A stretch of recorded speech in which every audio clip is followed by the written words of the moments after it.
everyone. My name is Nicole Vincent. I am absolutely honored and excited to be with you here today.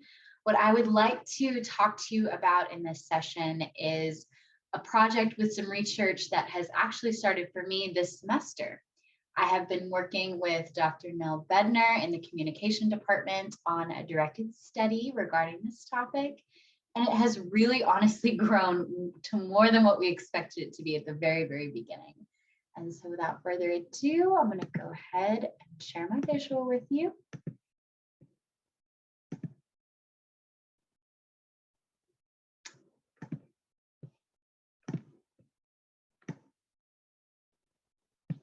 All righty. So the name of my project is A Place at the Table. And what really got me inspired to write about this was thinking about, as a communication scholar who has grown up my entire life in the South, how does Southern hospitality relate to communication? Not only to communication theory, but communication in practice. So when you're considering the communication practices of a group of individuals, the first thing that you're always going to think about is their environment. You're thinking about honoring their place, where they come from, the spaces where they feel most like themselves, maybe the spaces where they feel like they have to act like somebody else. Place is connected to its people, the concept of community, and the identities that are curated by each and every locality throughout the entire continental US. Historically speaking, though, the South, and it's particularly in the Southern United States, has always been identified as unique in the face of its ideals, its tradition, particularly its culture. And as communication scholarship kind of begins to widen its geographic lens, I really started to think and now want to be a strong defender in the case that Southern hospitality, Southern culture is well deserving of our discipline's attention. Southern hospitality is an ideal, it's alluring, it kind of draws you in, the idea of its distinct focus on fostering relationships, bringing in travelers, bringing in newcomers, and making them feel like family. And it always reminds people, especially it reminds me when I travel throughout the United States and then come back home, that in the South, we really do focus on making sure that travelers and observers, they're not alone when they find themselves enamored by our culture and the idea that they want to come back. So while the South often acts as the home and the narrator of its people, Southern hospitality in particularly, it kind of is the voice of the dialogue. Southern hospitality exists as discourse. It's what's telling the story. So when people talk about how Southern hospitality is really indicative in the South, it's woven together. It was a process. It wasn't always just like it is now. This is hundreds and hundreds of years in formation to what it got to today. It's woven together by many foundational theories of communication, which act as the foundational reasons for why Southerners act the way they do, talk the way they do, live the way they do. So this region's distinct version of hospitality plays into how Southern communication is viewed by others. So let's start getting into those roots. What are we looking at here? Let's unpack the Southern roots. The map that I have included on this slide is mostly the geographic focus for when I was doing my research. So those states that are in those nice pretty colors are the ones that I was kind of using as almost a boundary line for what we are going to define in this study as the American South. So Southern hospitality in itself dates back to the 1800s. It was first coined in exactly 1835 by author John Stevens Cabot Abbott. And he was a writer of the time period, a historical writer. So he would travel and kind of write about history. He was one of America's first historians of the South. And when writing about his travels through the American South, he took note of his interactions with the locals, kind of the customs that he was observing, and began to realize that the behaviors he saw there were different than in other geographic locales. Abbott was pretty shocked, kind of taken aback at the way that strangers in the South seemed to go out of their way to provide him with a sense of home, even when he was so far away from the places that he thought of as home. In 1835, of course, he coined the term Southern hospitality.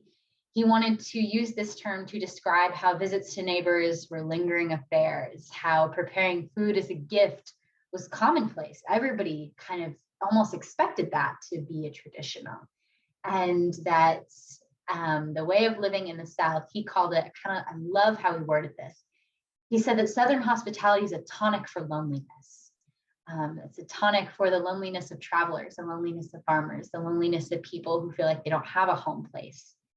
And so kind of moving on through history, even well after kind of the 1800s, that Civil War era, in the 1900s, Southern hospitality is about expectation. So the survival of Southern traditions that needed to stay after the Civil War, that were more about hospitality and less about conflict, less about kind of the horrors of that war and the terrible nature of that war. So this was about rebuilding.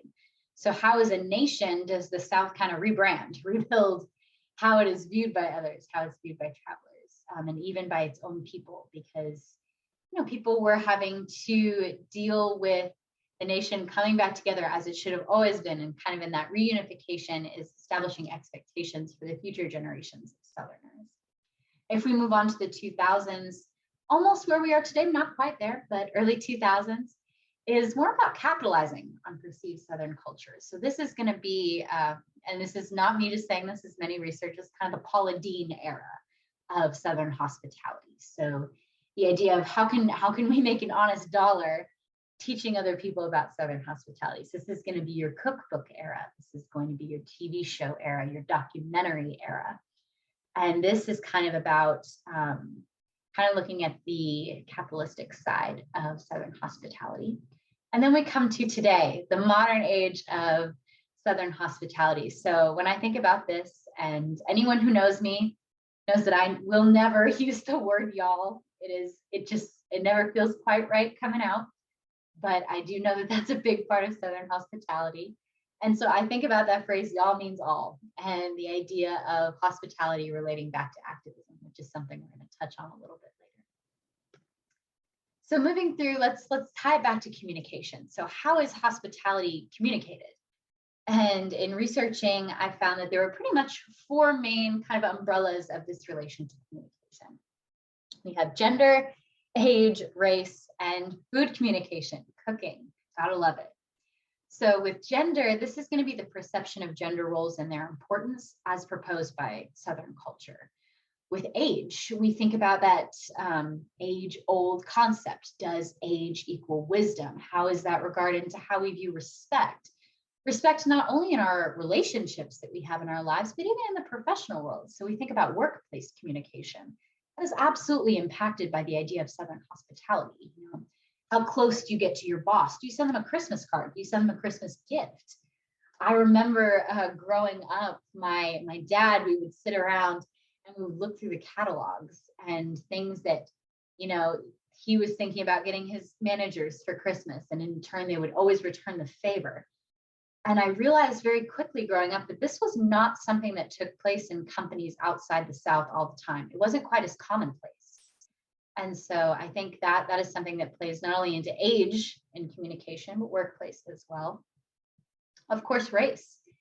Race has a huge impact on what we think of as Southern hospitality, because, you have to think about the roots of the South, the problematic nature of this region of the United States and the impact that it had on its people.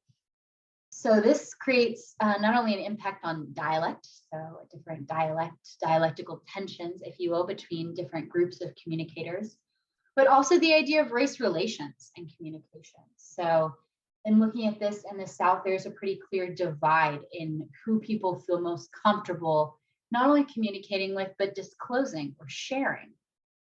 And then the last theory of communication that kind of touched on with this research is cooking, food communication, the power in sharing a meal, something I think a lot of Southerners, myself included, pride themselves on, full bellies, full hearts. And it's kind of the easiest way to get someone on your side is what I've always been told. You got to get to them through the kitchen. So let's dig a little bit more into gender. So I love this quote, came upon it very early in my research about the idea of gender. It's that Southern hospitality exists not as evidence of a natural or essential Southern identity, but as the consequence of peculiar social circumstances. And for me, this could not have fit better than to begin the conversation on gender roles in the South.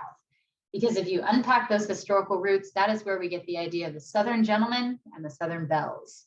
And it was really fascinating to me to see how these concepts, which were formed in the 1800s and 1900s, kind of still exist in some of the practices of Southerners today. So with Southern gentlemen, they were considered the Southern elite during the time. This, of course, is going to be 1800s, 1900s.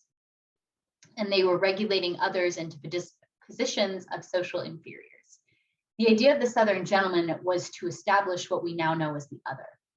And if you look at certain theories of communication, uncertainty reduction, for example, they're going to be the ones telling you who to be comfortable with, who not to be comfortable with. And they provide a sense of authority versus Southern belles. Southern belles are going to be more in regard to providing a warmth, sense of hospitality, of course, but the hospitality in more of a positive nature. So Southern belles were women from the South who had a warm, enchanting, inviting air. This is where manners meets terms of endearment. I remember being little, moving here, being so confused by how many people would refer to their parents as yes ma'am, no sir, because that is not something that I was used to. My parents did not practice that, but it was very much a big deal in the South. And also just providing just that initial sense of what it means to welcome people, what it means to welcome people into a place that they might be unfamiliar with.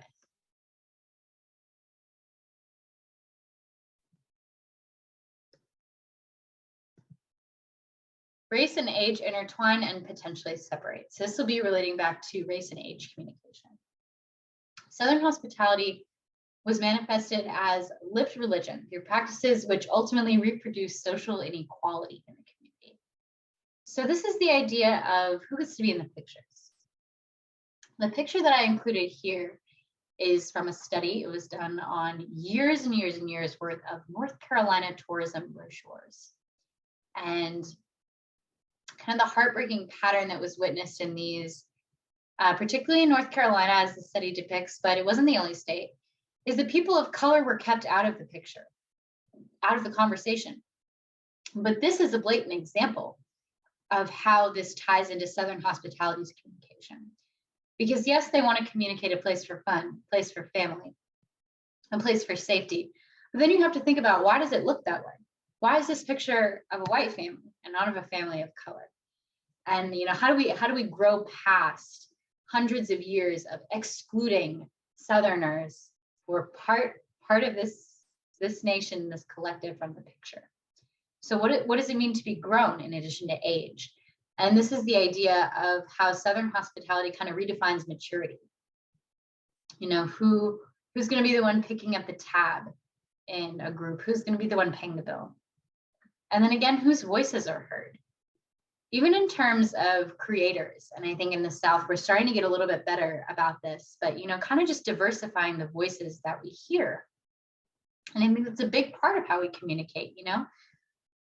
Our historians are also our greatest communicators. So making note of who is writing about this, who is speaking about this, that's also building history. It's also building hospitality. So all of this is intertwined with the way that we as humans communicate. And then, of course, the other theory I wanted to touch on was the theory of food communication. The way to a traveler's heart, absolutely through their stomach.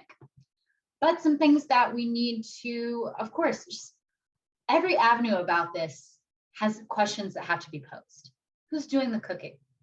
So, of course, historically, if you go back to unpacking essence, unpacking roots, it was women. It was expected that a woman, just like here in the middle, would be the one ringing the dinner bell, would be the one cooking. But now, as we've kind of shifted down the timeline, it's entire families. It's dads at backyard barbecues. It's kids when they make a s'more for the first time, and that's how they make friends and build relationships.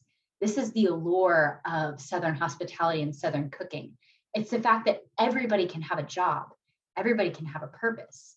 You can have the most beautiful meal prepared in the world. Somebody has to make the table that you sit at.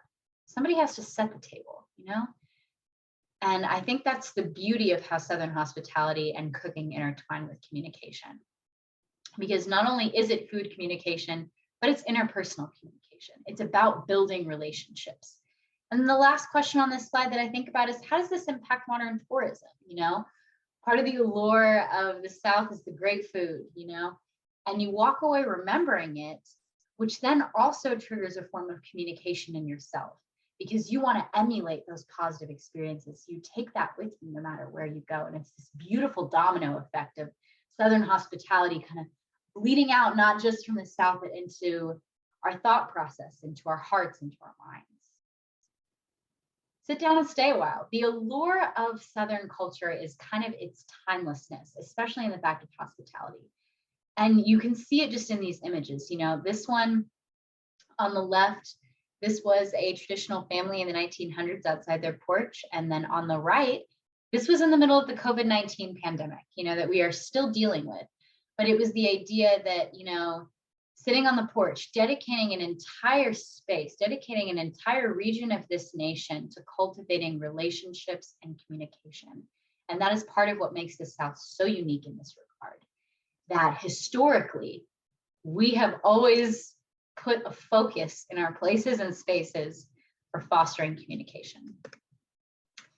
In future research, I hope that we continue to delve into the idea that the South should not be excluded as an outlier. When I talk about y'all means all, that was recently turned into a slogan for LGBTQIA and LGBTQ+ activism. This is so important in making the South more inclusive, and it plays right back to interpersonal communication. It plays right back to gendered communication. In terms of immigration, refugee efforts, the current crisis that we have across our globe, it's almost as though we saw this coming. This picture that we have, this is from a Free Our Future rally. That was in 2018. Look at where we are now. Southern hospitality continues to grow in the way that we communicate not only with the region itself, but with the globe. We're communicating what it means to have Southern hospitality on the global stage. This is so vital to our region that we talk about how important it is to study this and how important it is to keep the conversation going about what Southern hospitality really is and how it is completely rewriting and rewiring the way that we communicate with others, not just with the people that surround us, but with those very, very far away. What I want to leave you with today is one of the other favorite ideas and favorite quotes I found in my research so far. So Southern hospitality first existed as a narrowly defined body of social practices among the antebellum planter classes. Yes, but it also exists in the present tense as discourse, as a meaning-making story continually told and retold about the South. Southern hospitality is so much more than going over to someone's house for the first time and they make sure your glass of sweet tea never goes empty. Southern hospitality exists in the relationships that we build in our schools, in our government, in our stores, in our hometowns, and even after we leave those places. When we get on a plane or get in our car and travel far away, and people want to talk about the way that we approach communication. Why is it that you feel you have to get to know someone so well? Why is it that you feel you have to share a meal with someone, break bread with someone? And if you think about it at heart, it's the Southern hospitality. It's the way that it has rewritten how we think about communication and how we think about relationships with others. The South is not an outlier anymore. It is something absolutely worthy of serious consideration in terms of the communication discipline. Southern hospitality isn't going anywhere. In fact, it is only growing stronger. Just like it says in this quote, we are a story that we keep telling, that we keep writing. And it's the same with communication. They exist together, and it's a story that I am so excited to be continually told. Thank you so much. Absolutely loved getting to talk to you guys about that. Thank you.